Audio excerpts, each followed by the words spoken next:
You are listening to the Young Black Travelers Podcast. Black voices conversing on experiential travel, dedicated to creating a global community of travelers. Be bold, be inspired, be spontaneous. We are YBT.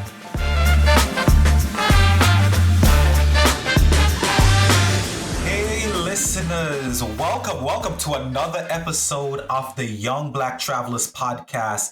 My name is Asher Cunningham, and I am the founder of Young Black Travelers. And today, I say this all the time in our podcast episode. We usually invite guests from around the world, Black faces who are traveling, who are living abroad, live in different places, or just traveling to those places. And I think today we have someone special. I think, someone from the motherland. As I've said time and time again, we really want to connect a lot more to that region of the world because I know many of our listeners in America have a lot of questions. And we have a special guest joining us today from Pretoria, South Africa. And I'm going to pass the mic over to him to have him introduce himself. The mic is yours. Hi, listeners. My name is Jovenchi, and I'm live from Pretoria, South Africa. Jovenchi is joining us live from South Africa. So for those of you who you're probably just listening to us, just know these videos are going to be published a little bit later on our YouTube channel. We're starting this new thing, and now we're having videos that are going to be up. So you'll see the background. The man has I see some skyscrapers or just a scenery behind you. It's a little bit dark behind him, but he's outside sitting in South Africa. It is 2 p.m. in New York, and it is what time there in South Africa? It's 15 minutes past 9. It's also, so we have that little time difference. So the nighttime there, while it is the afternoon here in New York. That's cool. But Jovenchi, where are you from originally? Because I know you're not from South Africa. Because, by the way, I follow Jovenchi. He is a content creator, and he'll tell you a little bit more about himself. But where are you from originally? Tell us a little bit about your country. Okay. So I'm originally born and raised in Dar es Salaam, Tanzania, which is in the eastern part of Africa, next to Kenya and Uganda, Rwanda, Burundi. Mm-hmm. So born and raised there, lived my whole life there. Moved in South Africa like 6 years ago. Moved in here for university, and strangely, I've never left. Wow. Okay. So wow. Listen. Born in Tanzania. And okay, I'm going to put a pin right there because do you guys, you say Tanzania, not Tanzania. So the problem with that is that I feel like I myself don't know what's the right word now. Because I feel like when I talk to people, they expect me to say the right Tanzania. And I'm like, it's Tanzania. And they'll be like, it's Tanzania. And I'm like, okay, at this point, I don't know what it is, but trust me, if you write it, it's the right way, Tanzania. No, listen. I think your way is the right way. The right way is Tanzania. So if you've noticed on YBT, we are respectful of people's cultures and traditions. And so we've started, I think when I had my podcast episode out from my trip to Tanzania, it was a thing that we started to say Tanzania. So we're retraining our mind to say the right way, Tanzania, because I think it was Turkey that just changed their name. And Turkey is very clear what they would like to be called. And I think a lot of times Black nation and Black people, we second guess what is right or wrong. Yeah. And what I found when I got there, most of people in Tanzania, Kenya, West Africans say Tanzania. Diamond Platinum, I'm a fan of Diamond. Diamond says Tanzania. What's your favorite song? From him? I have to think for a second because I've been going off and on from him. I have other Tanzanian artists that I think are top of my list at the moment, but I think he's a great musician. He's a great artist. He is. He definitely is. Wow. So, okay, you were born in Tanzania and now you live in South Africa. And you moved to South Africa after studying. So, I guess what probably are the major differences that you've probably noticed in between maybe Tanzania and South Africa currently? I think there's quite a lot, just like in cultural ways. But I would say generally, I feel like Tanzania is quite conservative Hmm. compared to South Africa. I feel like South Africa is more liberal and it's more, I wouldn't want to say Western. I think that's not politically correct, but it has more exposure and it's more open-minded and it's less conservative compared to Tanzania. Wow.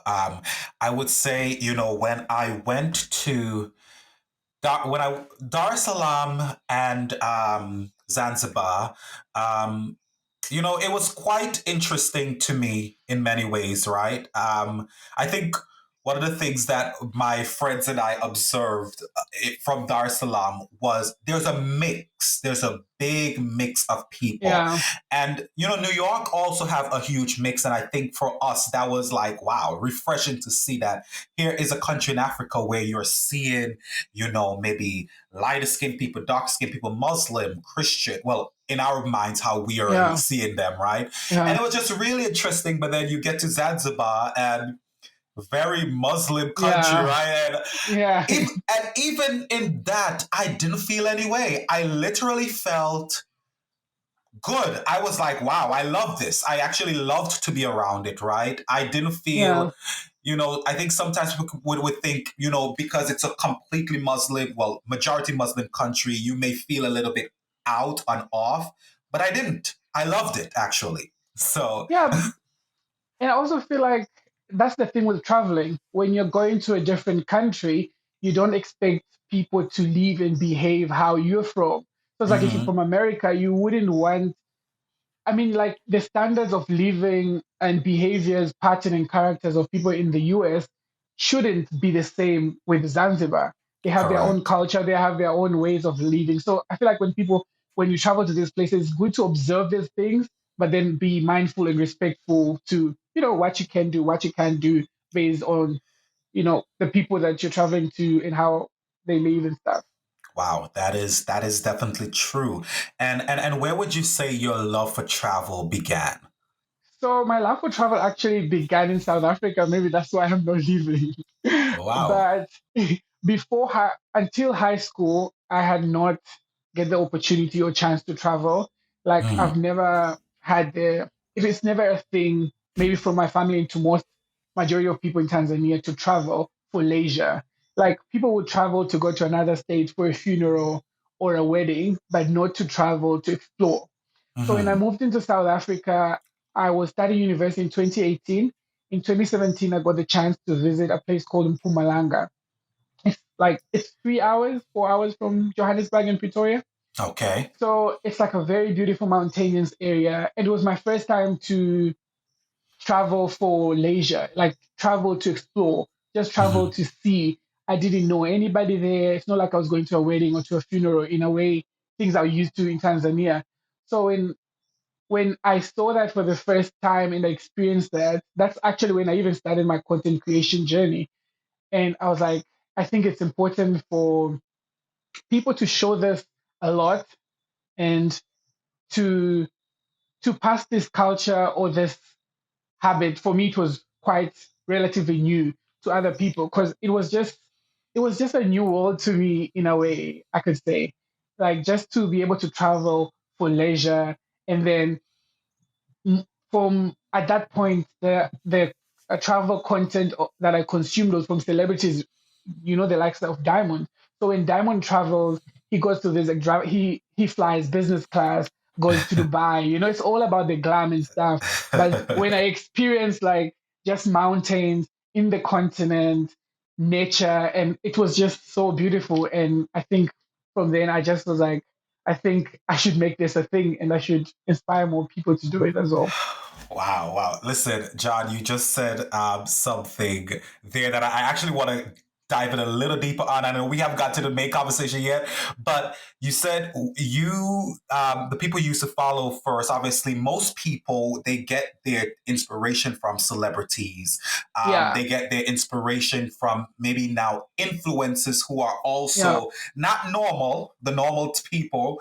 And yeah. do you think that when people see the likes of celebrity type travel, or maybe influencers who are traveling business class, and we're not going Yeah, against that, right? Like, I mean, yeah, this is great, when we get to that level, enjoy it.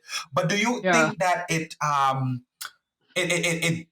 probably leave a stain and make people think that it traveling may not be attainable? I think it does, but I feel like now the community, as people who are consuming this content, I think we're so much entitled into these people's lives in a way like, I mean, influencers, exactly. We're not against them flying business class, staying in this five-star hotels. It's an opportunity. I would take it if I got it. You take it. Everybody would. Yeah. But they're doing what they're doing at their pace.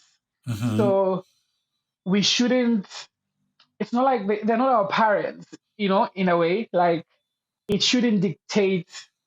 It has influence like it does have influence to a certain point, but us as normal people who consume information, we should also be able to take a step back and say, okay, this person is doing this person at 22. There's this unrealistic things on social media now, and I feel like travel is also Yeah. one of those industries that plays a huge role.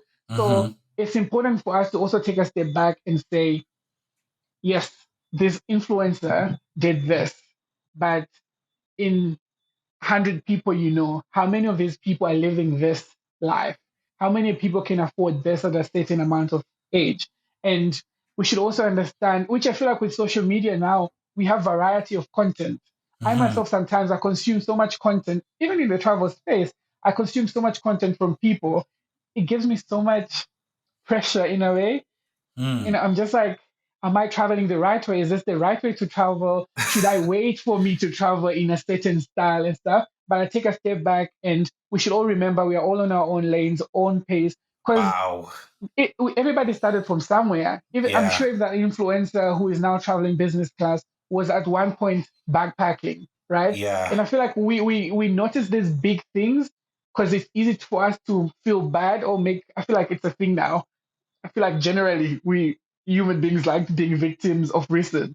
So it's like when with that you see it in a way that it makes you victimize yourself or feel bad about yourself compared to just seeing it like you've never traveled before. Why on earth do you think your first trip you wanted to be a first class? I mean, it's okay to want things, but it's just like you have never. And you're 22 years old, 18. Yeah, exactly. Like you haven't even left your state. You haven't even left a certain region. But now all of a sudden you want to fly first class to Maldives. Just make it make sense. Make, Make it make sense. yeah. No, you're So right. Wow. so I'm acknowledging that celebrities and influencers have a role they play, but they can only do so much. We Wow, you're also as right. person we should also be able to dictate our life and how we consume content. It's a big Wow. problem. Wow, great response. I mean, hopefully, all of our listeners definitely listen to this advice because I think that is rich advice to lead you into how you can actually get some of your trips started. And before we go to break, I would like to ask you, John, what do you miss most about home? I miss food. I think I think the food is quite different from the food in South Africa and the one in Tanzania. I mean, the street food there, I feel like it's more because like as I said here, it's also more advanced. So it's like more franchise like KFC and stuff. I think those are more accessible fast foods compared to Mhm. Tanzania, when we do have KFCs and the like, but there's more street fast food that are rooted within the country. So I think I miss most that. I would say my family, but I mean, there's Instagram. I can see them. We can FaceTime, so that's fine. FaceTime all the time, right? That Yeah. is true. I mean, I'll say this. I agree with you. The food in Tanzania is amazing, delicious. Oh my God. I just remember, and there's just a variety of food.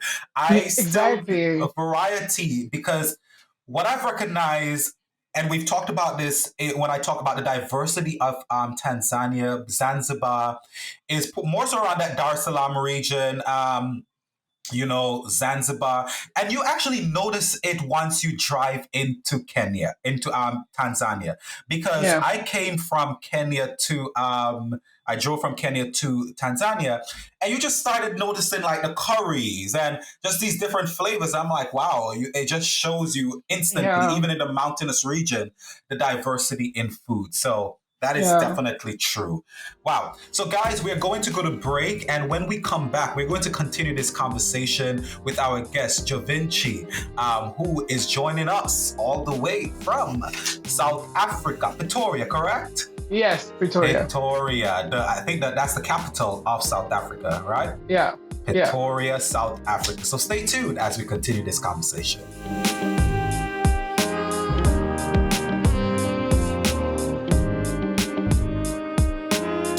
So welcome back. Welcome back again. We have Jovenchi joining us from Pretoria, South Africa, and we're getting into the main conversation. As I've said before, we want to just get our listeners to think a lot more about going to Africa, the continent, and many different countries in Africa. And these conversations are going to help you probably think about maybe places you may want to visit, how you're going to get there, and all of that. But interestedly, so I obviously now I have a YouTube channel. Now I'm more serious about it. I'm not a big YouTuber like our friend here is, but initially, so I started to our friend, yes, our friend right in front of me. When I started, I'm not sure how I got into content from Africa, but maybe I'm just naturally interested about the motherland. Maybe because I know that's where my people come from, our people from this side of the world, are descendants of the motherland. So maybe I've just naturally been trying to get more content from Africa. Again, I just want to learn more about the motherland. And when I made my first trip to Africa last year, it was probably one of the most prideful moments in my life, right? But so I literally found about John Jovenchi by watching a content creator who just used to follow. I think I used to follow him when he was in China, and he probably did a video in South Africa because I think that's where you guys did that video. Wodamayo. Yeah. Did I say that? Yeah. Wodamayo. Wode Maya. Or Wodamaya. Maya. And so he and Wodamaya did a video in South Africa. So I want to know, like, how did that connection come about? Like, what was like how was that probably a significant moment? Was it a significant moment for you? Like, tell us a little bit about it. So it's actually interesting. Actually, this is very interesting because when Wode Maya started creating content about the African continent, I was already creating content about the African continent, and he was technically a fan.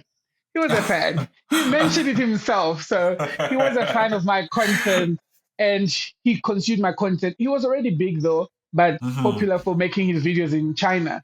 So when he Yeah. started making videos in Africa, he reached out instantly to me. I think he DM'd me or emailed me or something and was like, hey, I really like your content. I like what you're doing, just to appreciate me.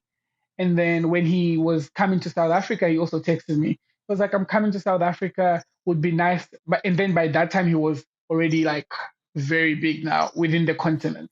So I was Yeah. like, yeah, I would like us to meet and stuff. And yeah, so we met and it was a big thing.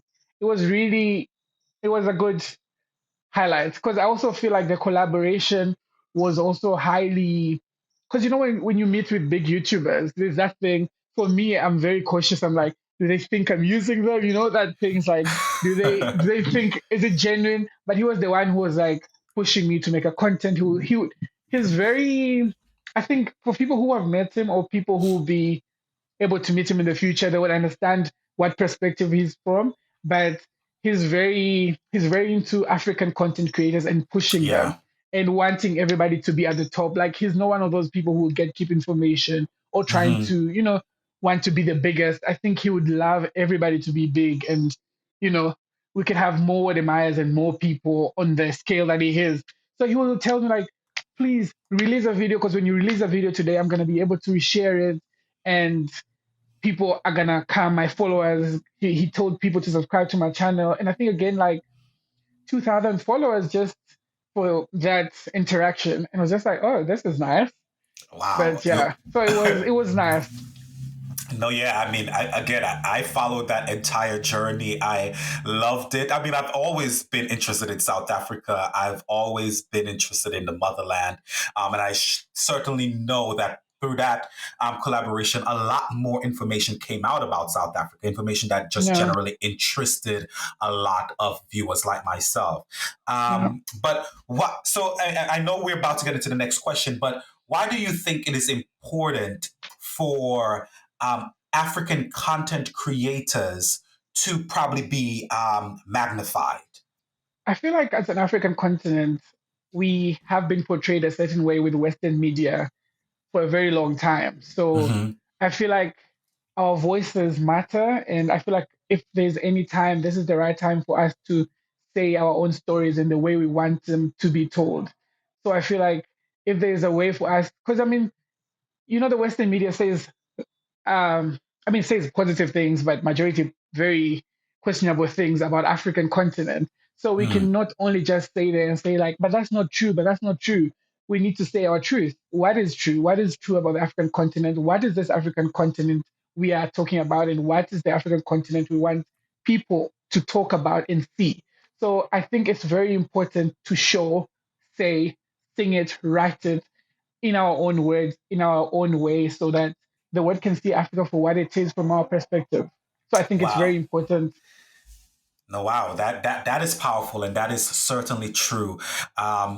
You know, and you're gonna hear this in the podcast with Kelly. We talked a lot about the black representation and maybe the American voice as it relates to experiences, black experiences. But I would say, when I moved to the US about 20 years ago, it's probably been a little bit over 20 years now.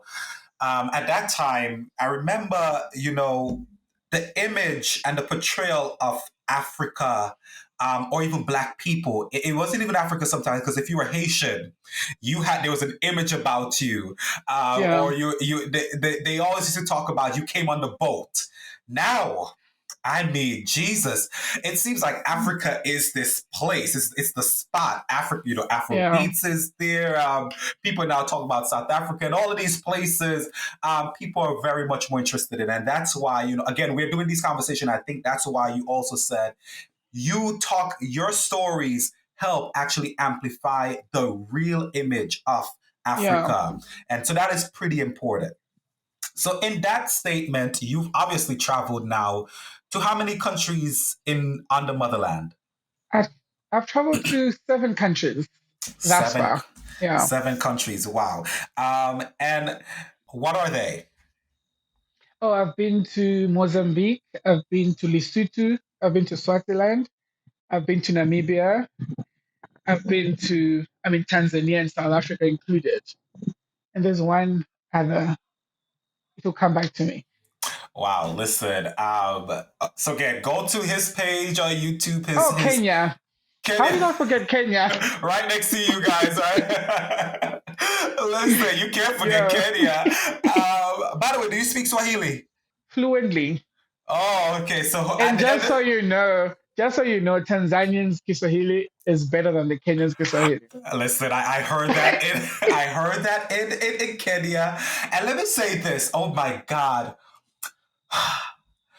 So here's an interesting story, right? When I went to Kenya, Tanzania, for the first time last year, that's 2022, and I went on a safari. A lot of things just became real to me when I went to East Africa. I've been Yeah. hearing the word, well, I've been hearing the phrase Hakuna Matata for quite some time. Obviously, it's on Timon and Pumbaa. I loved Timon and Pumbaa, and I thought Yeah. it was just a phrase Disney's using.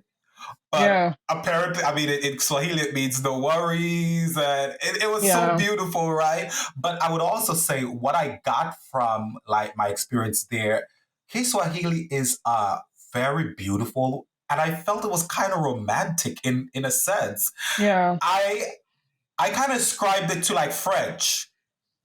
And True. yes, it was just so like, and I don't want to sound like, don't take this in any way for our to our listeners who are in other parts of Africa who may like this may qualify too.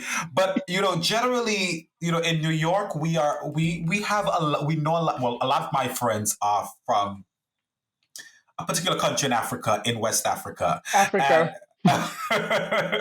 and when I generally hear them speak, it is it could be a little bit rough, It's quite sometimes aggressive. I'm not sure if very that's the aggressive. political. Yes, very aggressive. And so I don't know if I had ever like wanted to like speak the language because of what I'd heard. But then when I went to Tanzania and I'm hearing the Tanzanians and the Kenyans speaking, I'm like, oh my God, this is just like so nice. Like I just Very feel good. slow. Yeah. Yes. Oh my God. So we're going to get you to talk something a little bit later on. So listen, if y'all have, I actually grew my interest of learning Kiswahili after going to those countries, but that's a whole other topic. So you've traveled to Mozambique, Yeah. a country that is honestly on my list. Tell us about Mozambique. What did you love about Mozambique? Yeah, just tell us about your experience there. I think it was very. I've been there for this recently. Last year, September was my second time. I was there maybe 2 years ago or 3 years before that. And I absolutely love it because, originally I'm from Tanzania and we have the beach, Dar es Salaam, beautiful beaches. So I feel like Hmm. Mozambique is one of those places very close to from South Africa, and it gives that feel of Tanzania, the beach. And yeah, so I really feel like Mozambique relates very much to Dar es Salaam in a way. And so you think it has a closer affiliation to Dar es Salaam, Tanzania, but do you think it has any associate? How does South Africa compare or differ to Mozambique? I think it has less similarities than the differences. I could be wrong, but just based on my observations, I feel it's a little bit different because also they speak Portuguese, which is also I feel like it's a whole thing by its own. There's like that Portuguese culture infused a bit in Mozambique people, so I think that's different.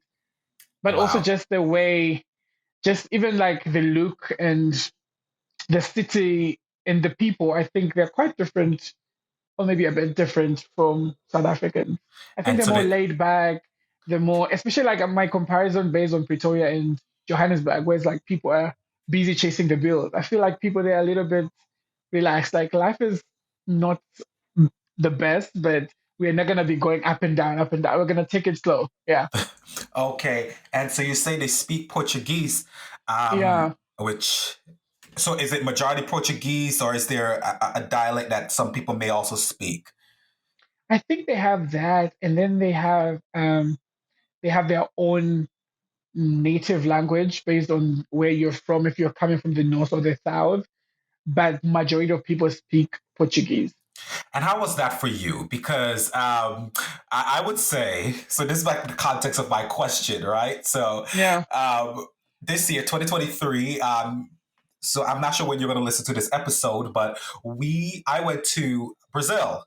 And I'm going to say to you, Brazil, I loved Brazil, but the language for me was, I think, one of the biggest shocks. And I don't know why that was something like I went to Kenya, Tanzania, and felt like I got along well, right? Maybe I yeah, didn't, I expected that, but I don't know if maybe I expected that Portuguese had some similarities to Spanish and I should be able to somehow get along, and it just didn't. And that was this whole thing. How was probably communicated for you to a people who spoke majority Portuguese? Interesting. I would say interesting because like, you always have this. You're cautious of when you're going to a country where they speak a complete different language, but there's always that thing at the back of your head. Is like, but I know English. I can find my way through. But Hmm. it's not as easy. The language thing is actually a thing. Wow, So wow. it's not the easiest, but most places, if you go to like restaurants, you are likely to get people who can speak English, you can order and stuff.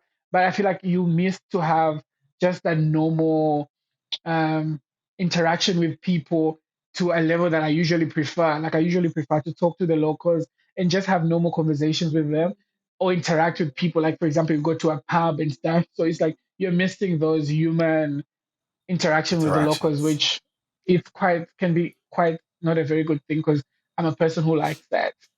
Wow, you're right, and I think that's why what I didn't like about Brazil. I didn't like Yeah. that I was not able to have those human interactions, those human conversations easily. And listen, it's not fault of the people themselves. Not It's at all. it's like I mean, we wish we would be able to learn the language as quickly to talk to them, but it just also shows our differences and how much we can grow as humans. Maybe innovation need to improve a whole lot quicker so we could easily communicate to people with Yeah. different tongues. But it seems like within the Portuguese culture, like when they speak the Portuguese, man, it is they're speaking that Portuguese because that's what I got You in won't Brazil. catch a phrase, literally. Yeah. You won't even try to think what are they meaning because it's, yeah. Wow. Yeah, that Wow. was interesting. Okay, and then so you've obviously traveled to Kenya. Have you been to some of the beach towns in Kenya? Maybe Mombasa, Lamu, Dani. Yeah, I was there I went to Lamu, then I took the train to Mombasa, spent 2 nights there, then I went to Diani for a few nights. It was Okay, and beautiful. wow. So which you said Diani is beautiful. So I guess which is your probably favorite destination in those beach towns? It's hard to choose, but I'm just gonna give them like the how I'm gonna weigh them. I feel like Mm-hmm. Lamu is very modest and secluded and it's relaxed, it's slow. You won't find any parties happening there. It's like relaxed and it's just like when you really want to relax, be Uh by the huh. beach, go on a dog cruise, just like relax, basically. Mm-hmm. And then Diani and Mombasa, they have the beach, they have the feel, but Mombasa is like it's like Nairobi in the coast. That's the best way to describe Mombasa. It's Ah. busy, people are moving, things are Okay. happening, the nightlife is wild. So, but you do have the beach, but you don't have the complete calmness that you'd Mm. get in Lamu. Diani, on the other hand, you do have the calmness, but you Mm. also have the nightlife and the busy, just the busyness if you want for it. You can look for it, but it's not in your face. Like the Gotcha. beach is on your face. It's calm. When you go back to your hotel, chances that you're gonna be loud music or that are even non-existent. But there are Really. clubs, there are bars, and yeah. So I feel like I don't know. Lamu relaxation, Mombasa. It's just Nairobi and Diani. and So then so Diani seems to be that middle, like it yeah, gives you a middle little of ground. both. Yeah, Okay, which and is so how? good. Yeah, okay. So Diani sounds like a draw. So which? I mean, would you say the beaches are the same for all three of those beach towns, or which one may have the better beaches? Diani, definitely Diani. Oh wow. Okay. So to our Yeah. listeners, if you're trying to get best like beaches, then I guess Diani is the place you need to get to. Yeah. Okay. Good, good. That's helpful. That's really helpful.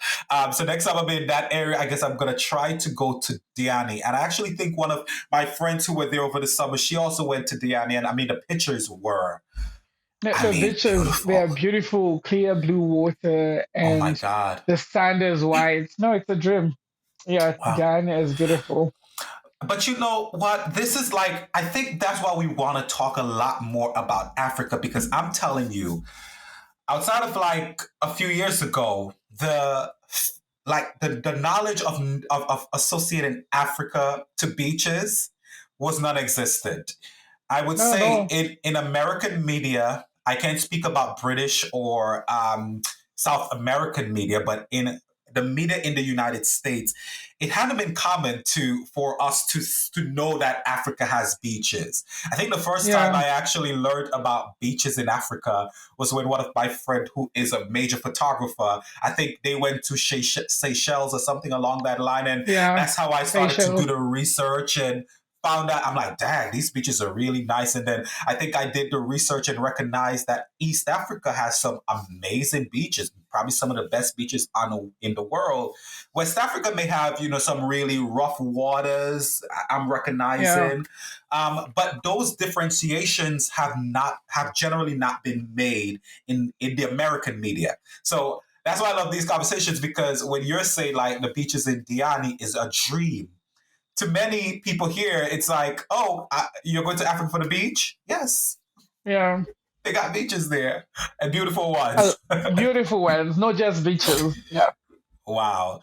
Okay, and so I know you recently went. Well, you went to another African nation, but before we get to that African country that you've gone to, um, did you? Okay, so tell us, what was the last African nation that you went to? I was recently in Namibia. I You was released. early February. Yeah. Okay, you were We're in in March. Okay. we're This in year's moving March. fast. Yes, you're in Namibia, and so to get to Namibia, did you have to connect to any? Well, where were you going from actually? So I was coming from South Africa, Johannesburg. So I flew it the 2 hour flight. So it's So a it's not two. our flight. Yeah. So It's a 2 hour flight from Joburg. Yeah, Joburg. Okay, and so I guess tell us what did you like most about Namibia? What are some things you discovered? Just tell us about that country, because I think this is another one that I've seen a lot of videos, a lot of Instagram posts, TikToks. Now I think it's trending. Namibia Yeah, is trending now. Um, I'm seeing those videos of like the ocean meeting the desert, like, and it's so yeah. beautiful. Just tell us about your experience. It was actually beautiful. I really enjoyed the entire visit. I was there for Mm-hmm. 10 days. I visited like three different parts of the country. It's quite a big country, I must say. You need maybe 2 weeks to properly explore it at its best that you Mm. can, because it's quite a big country and things are quite like the national park is on the north, and then you have the deserts and the coast at the south southeast. I could be wrong around those lines. So it Mm-hmm. was so beautiful. And for me, the reason why I went to Namibia, I've always wanted going to Namibia for the most stupid reason alive. So Well, what is basically, that? there was one day, there was this beer called Vinduk. It was introduced in Okay. Tanzania. I think they work hand in hand with Heineken. So, Oh. so by that time I wasn't drinking. So people would consider that beer like it's like those drinks where you drink when you want to be pretentious. I'm not sure if these are the right words to use, but it's just one of those drink when you want to think you're more than average type Show of drink off. of beer. So then I found out Windhoek is actually a capital city of Namibia. So Mm-hmm. in my head, the reason I was like, oh, I hope one day I'm gonna be able to drink Windhoek in Windhoek, like have the Windhoek lager in Windhoek. So that was one of the reasons by then. But Oh, then wow. later on, I mean, the reason why I really went, I think I'm not trying to make Africans not to visit other continents. That's not what I'm trying to do. But I feel like it's important Listen, to speak your truth. it's imp- it's important to leave. It's important for Africans and just generally most people to visit the African continent. So, in one of the popular destinations among Tanzanians, this is just based on my history. Most people, the first country they travel to is Dubai, Mm. and amongst the building is also the desert. So, Mm. so for me, it was just like there's Dubai, but there's also Namibia. How about that? So it was just like to try to show people the alternatives of these destinations where they're one paying so much money, but they're also going out of the continent while they could have these experiences maybe in the continent. Probably won't be the same, but just it's a chance to promote these African countries. So I really enjoyed Namibia very Wow. much.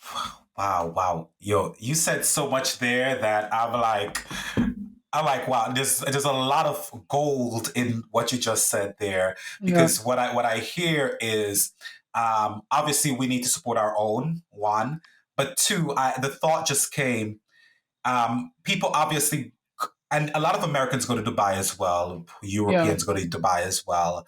Um, I'm not sure how the desert, what is happening there, but is the tourism industry promoting it well, that people are not would learn more about it, because Harvard Dubai has caught its wave of travelers now. Is Namibia doing that as well? That was a lot and good stuff and great yeah. questions that I think we all need to ask and tackle. But what would you say? How cost effective would it be to travel to Namibia? Is it a cheaper country? Is it expensive? Yeah, tell us more. So I usually say when it comes to budget, I feel like budget is subjective in a way. What you consider cheap to you could be more to another person. But I would say based on like a normal average traveler who wants to stay in and just a comfortable, nice double bed, I think the prices are quite fair. I would Mm, say it's quite what do you say it? It's quite an average country. It's not mm, expensive. It's not. It can get expensive. There are very amazing expensive lodges by the desert, but mm-hmm. there are also accommodation that can cater to different budgets. So I wouldn't say myself I'm a budget traveler, but I'm not an extremist budget traveler. Like I wouldn't go stay in a backpack. I would stay in just to cut down cost. But I wouldn't mind staying in a room that's just small and comfortable bed and that's it. So I think generally is it's travel. You can travel within a good Within your budget. You don't means. have to have so much. Yeah, within your means. Yeah, Good, because good. that's also one thing I'm also trying to show people that because there is when Namibia, most people go there with group trips, which I don't have anything against that. But Mm, for me as an individual, I'm not sure. I mean, that might change in the future. But group trips can be, I don't know, it's just like you're traveling with these new people. You don't, and as a content creator, it's so hard for me to travel with people because there's a time I need to get my picture right. I'm not gonna leave these dunes until I get my picture right. And like what's a priority to me could not be a priority to them. And they'll be like, but it's just an Instagram picture. I get it for you. But for me, it's a portfolio I'm building. So it's like, it was important for me to travel as a solo traveler there and to show people that you can travel without, because Namibia is good to explore when you have a car, right? When you rent a car. yeah. But that could be Mm-hmm. quite expensive for a solo individual like myself, because I think renting a car is like $700 per week. Maybe it's not a lot, Okay. but if you're one person, that's quite a strain to have Yeah. $700 without even fuel in it. So Wow. it was That is important for me to, expensive. yeah. So I was just like, so I would use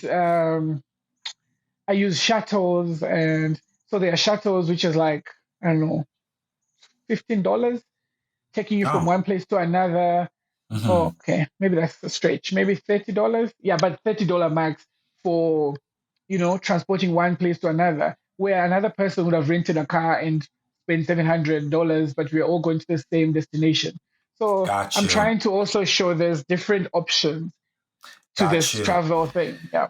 And so you said the desert, well, the national park, the safari area, Yeah. that is more probably to the north, Yeah. and then more so to the south. So those pictures, those videos that we're seeing of people, the ocean meets the desert. So that's more Oh so the yeah. southern area, Yeah. because I would love to do that. Yeah, that's beautiful. No, that's amazing. And It's so how well, did you go there? Because I think I saw that in your video. Yes. So the place that I was is there's a road in between, But then there's a point that I didn't get to go because of time, but I guess that's the reason for me to go back. But there's Hmm. a place where you need to drive. It's usually operated by tours. It's maybe 70 US dollars. It's like a Hmm. half day tour. So you go to the dunes, and there's a point where like the dunes meet the ocean like straight 70 US with dollars. yeah, Oh, yeah, yo, listen. Yeah, okay. So, yeah, let's listen. Linda, listen. Listen, it's $70. That is not yeah, expensive. not at Um, all. for an excursion where obviously you're getting this dream shot and dream views for $70. So wow, okay, so this is actually bringing a lot of perspective into just how traveling to Namibia looks like. And so would Yeah, you say that now, okay, so you said it's 2 hours from South Africa, because I was doing some research earlier, and obviously coming from the US would probably be quite expensive. But maybe if we're trying to think about how we can do Namibia right for a traveler coming from the US or the UK or even South America, whatever destinations in the world, it may make sense to go to South Africa first. Flights may be yeah, cheaper, because when I was also looking at flights from South Africa, those flights were literally about, I think, 100 or 200 US dollars max to get to yeah. Namibia. So that's what you would recommend. Yes, I think for that, I would recommend that, unless if you want to do like a tour of the whole entire southern region where you want to do Zambia, Zimbabwe, Botswana, you could do that. But I feel like if flying from Johannesburg is the best idea. Wow. Okay. And I'm sure Wow. I haven't done research, but I think it's also could be the most affordable option No, yeah, wow. I definitely compared, think yeah, compared to going there directly. direct, yeah, So listen, it's again, as travelers, we want to implore you to travel smart. And I think this is a smart way to definitely travel. And so I guess the last question for you in this segment would be, why should travelers think about traveling to the southern part of Africa So I would say, or East Africa? yeah, I would say I'll come back to a point that I made earlier on. Just it will be very general to African continent, but if we just put it on South Africa and East Africa, I think East Africa has beautiful beaches, as um, diverse cultures. As you see Mm. in the majority, like in Zanzibar, you can see how it's predominantly Muslims. When you go in Dar es Salaam, it's like 50-50, and just like the mix of that. But just like I think the people, the food, and just the because I'll go on and on to mention about the beautiful things about my country or Kenya has, and I don't think we'll end this podcast. But I'll just say overall, it's important to travel Africa, and guys, come to Africa. Wow, wow. We Well, do have listen. water and electricity and internet. You'll be fine. Listen, demystify the stereotypes, demystify them Yeah. all. But yes, listeners, we are about to go to break. This was an amazing segment, amazing points that I'm hoping all of you would have learned something from this conversation. But when we come back from break, we are going to end this conversation like we do on all of our podcasts. So stay tuned as we get to the end of this conversation with our friend visiting our podcast from Pretoria, South Africa.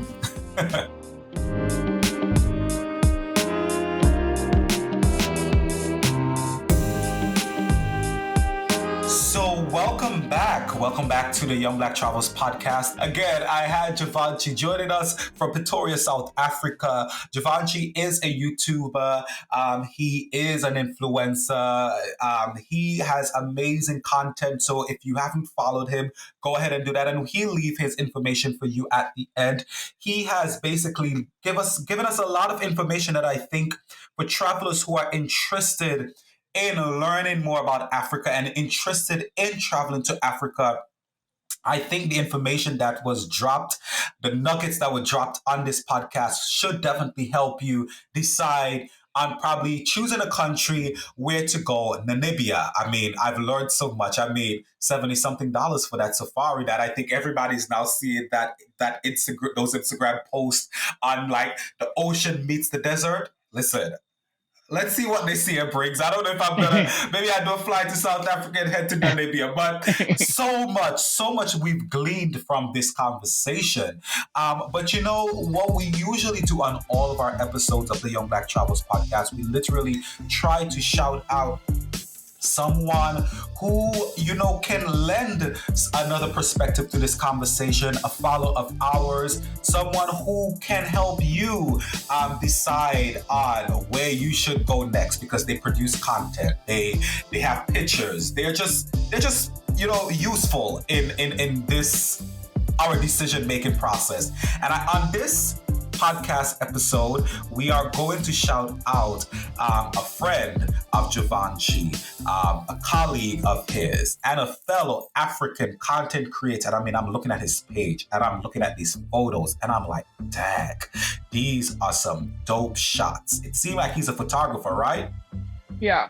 Yeah. So his name is Fahad Fuad. It's Fahad FAHAD _ Fuad FUAD. So go to his page, see his content. You're probably gonna get a lot of inspiration from his page. I mean, Africa is beautiful. Look, I mean, I'm looking at his page and I'm just in love with this. I need to get back to the motherland, and I need to get back to the motherland. You have to. I need to get back soon. It is a sign. Listen, it is a sign. Actually, I'm getting back to the motherland in May of this year. I'll be going to Nigeria. Nigeria. I'll be going to Nigeria. So, not the southern part, but to Nigeria and West Africa, right? But you know what? Listen, John, we usually play a game on our podcast. It's called This or That. And, we want you to make a decision and stick to one answer. No explanations. No, you can give some explanations at the end after you have decided this or that. So, because sometimes some of these are hard, like I know when I've played it, it's like, man, how can I can't make a decision, or this is the reason why I made that decision. But let's go into it, right?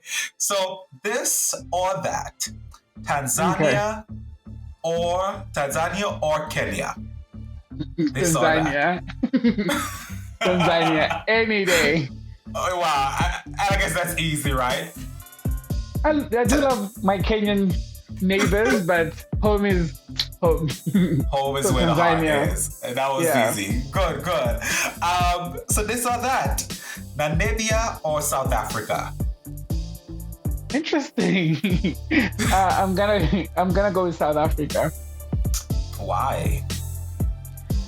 I think it's just the diversity I think that South Africa can provide. You have the Cape Town, you have the mountain and the beaches, and then you have the wildlife, and you have Joburg, where it's just like a nice artistic nightlife, street lifestyle, and then you have Stanton, the big skyscrapers giving you, big city vibes. So I feel like the country is very diverse, and we actually have the Kalahari part, which also has, a bit of the desert. So it's interesting. I feel like you have so many options. Namibia is beautiful with it. I mean, you can compare them because they're all beauty in their own ways. But if a gun was pointed, South Africa any day. Okay. All right. So South Africa, the Rainbow Nation. And so I guess the last one, Mozambique or Namibia? I'm gonna say Namibia. Okay. Okay, why? The only Portuguese word I can say is obrigado, and I'm not even sure that's correct. Yes.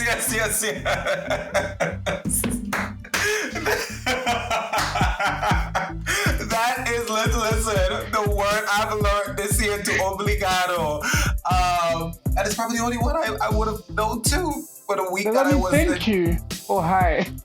Thank you. Okay. How do you even say hi in Portuguese? I don't know, just wave.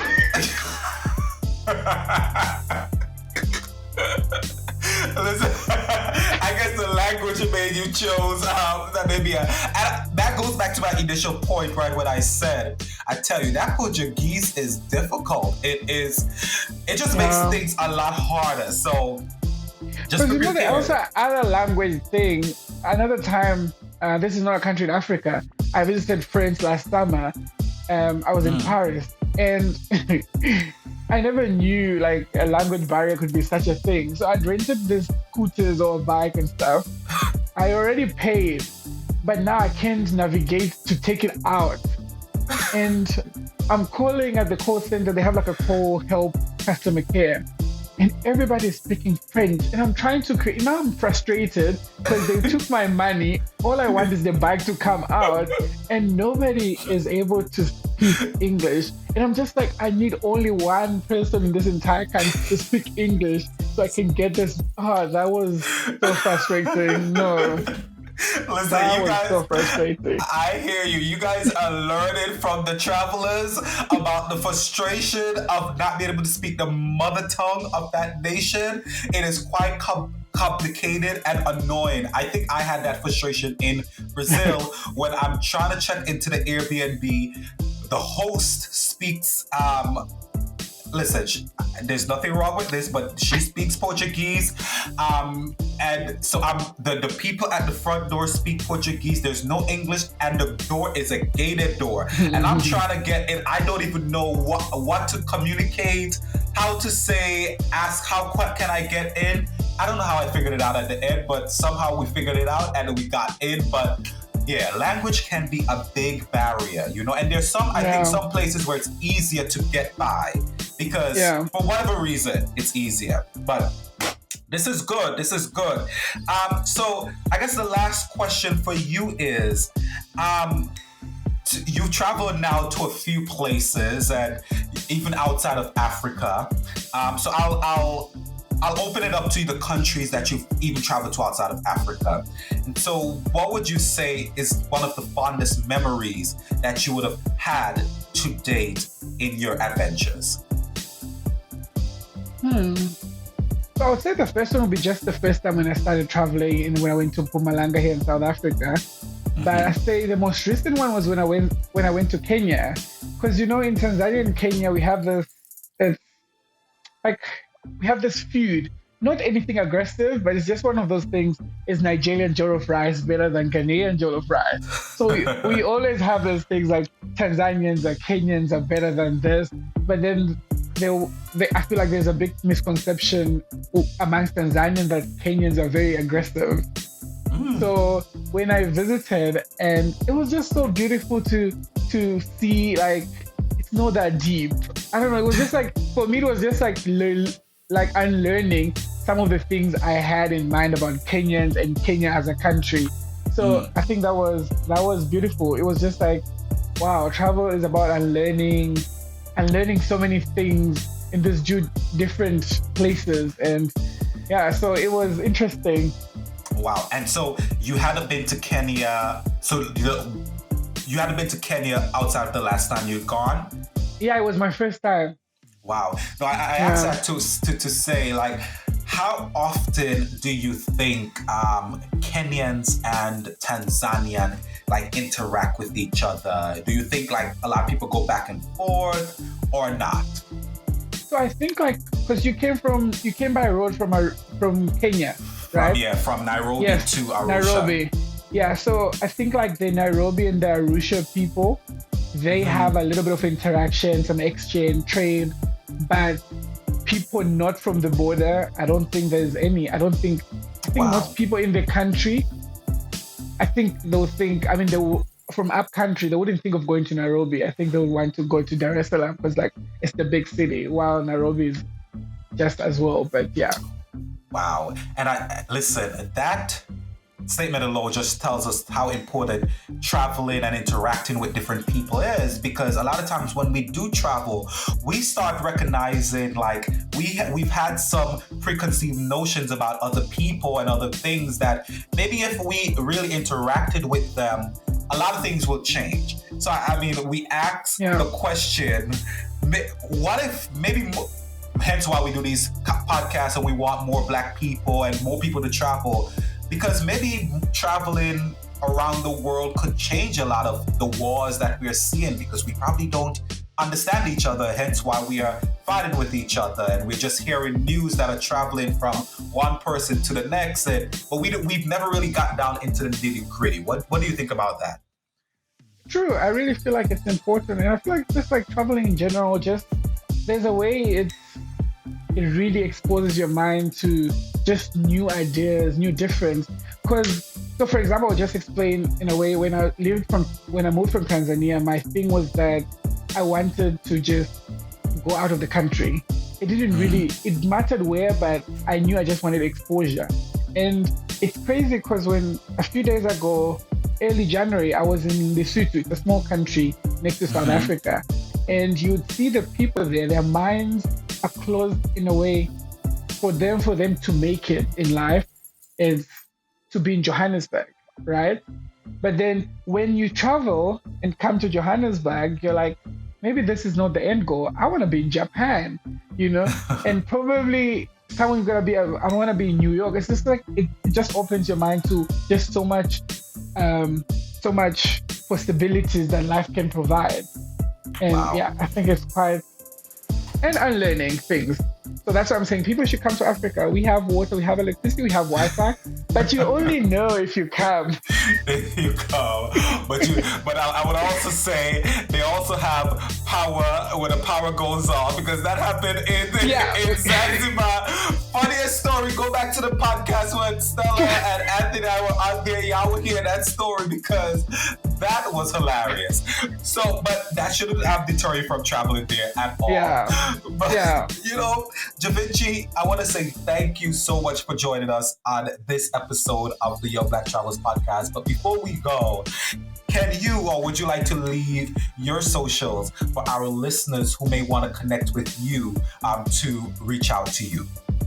Yeah, sure. Thank you very much for the opportunity. Thank you for having me. This is my first podcast. I thought it was going to be more nervous than this, but it went very well, and it was nice conversation we had. I think it's important to have those conversations amongst us Black people, and thank you for the platform that you gave me to do so. So yeah, please guys follow me on all social media platforms. I'm literally everywhere. On Jovenchi K on Instagram. He's everywhere like the air. YouTube, TikTok, literally everywhere. Where there's internet, there's some social media platform, I'm there. So yeah, Jovenchi K on all social media platforms. And that's great branding, right? The same name everywhere. So listen, if you want to reach out to Jovenichi, just connect with him on all social media platforms at Jovenichi K. And I'll tell you, I'm loving the man's YouTube videos. I am a subscriber. I love it. Now I think he has a drone, because now I'm seeing drone shots, I'm like, okay, Jovenichi.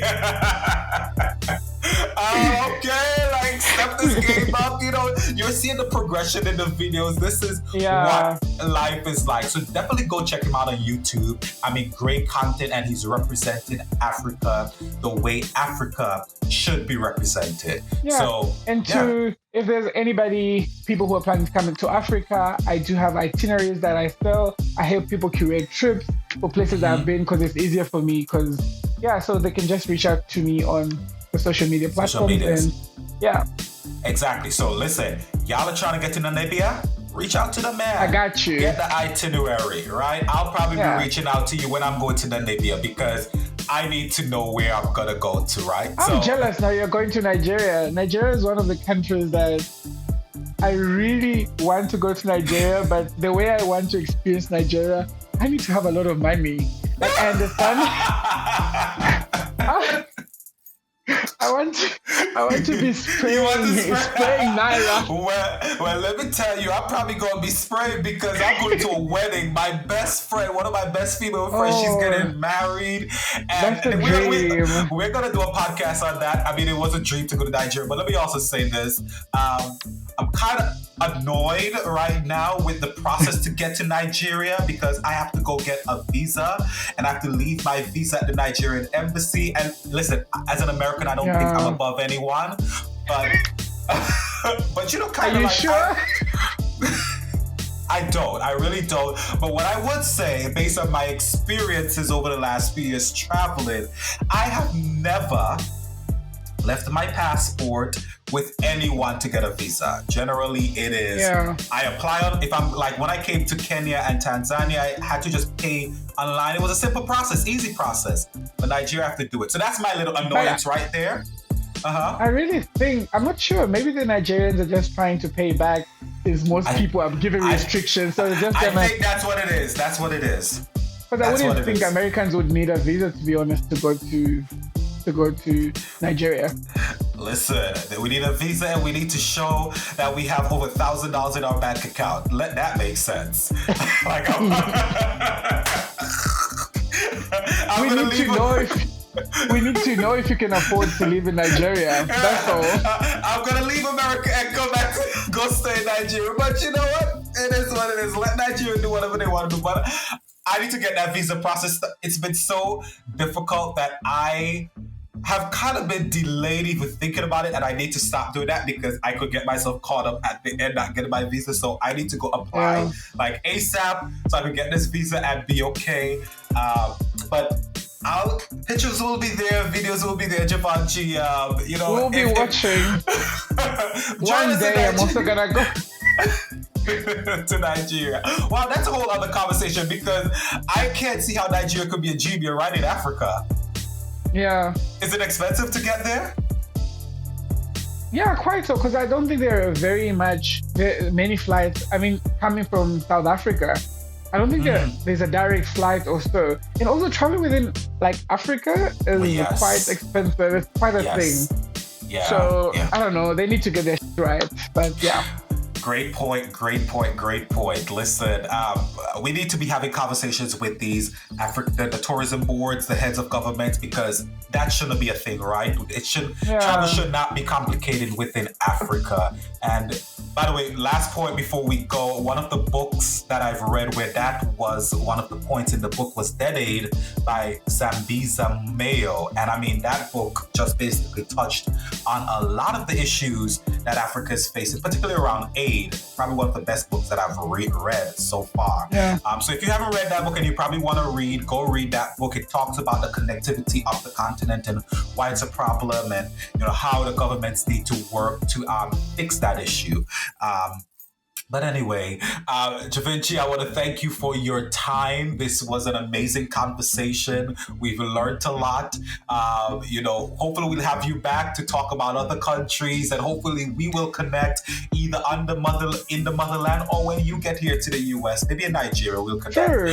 Because you're probably going to take a flight, So listen, this was great. But before we go, I want to remind our listeners that the Young Black Travelers podcast is a listener-supported podcast. So feel free to go to anchor.fm/Young Black Travelers, and you can leave a contribution to the Young Black Travelers podcast there.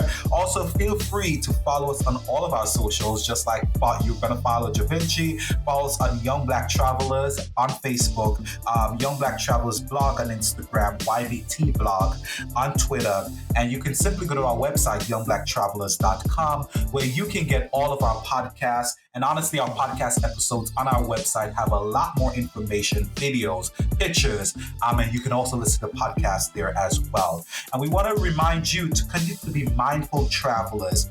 Continue to keep sanitary practices when you're traveling. COVID is a thing of it's not quite a thing of the past, but if we want to keep viruses like COVID at bay, we want to let you know that you keep the practices that we've learned throughout that pandemic: hand washing, covering your mouth, all of these things, and be mindful in your travels so we can continue to explore our world for eternity.